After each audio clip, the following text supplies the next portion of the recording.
Merkel End smuggling and slavery, create legal migration chances for Africans. Abidjan, Reuters.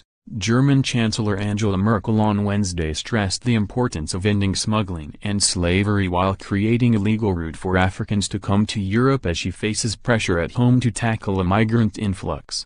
Speaking at an EU-Africa summit in Abidjan, Merkel is seeking to show Germany can take foreign policy action despite still being under a caretaker government 2 months after an election.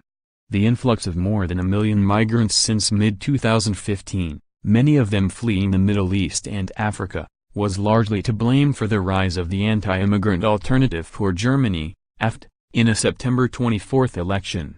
By taking votes from Merkel's conservative bloc and others, they surged into parliament for the first time, leaving Merkel facing complicated coalition arithmetic. She is grappling to form a new government with the center-left Social Democrats, SPD, after discussions on forming a three-way tie-up with the Liberals and Greens failed. On the issue of illegal immigration, Merkel said, "This plays a role all over the African continent now because there are reports that young African men are being sold like slaves in Libya. Libya is now the main departure point for mostly African migrants trying to cross to Europe. Smugglers usually pack them into flimsy inflatable boats that often break down or sink."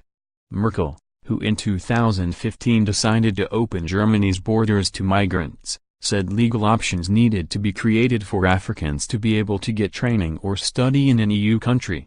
The summit is due to focus on education, investment in youth and economic development to prevent refugees and economic migrants from attempting the treacherous journey across the Mediterranean. Reporting by Andreas Rink, writing by Michelle Martin, editing by Alison Williams.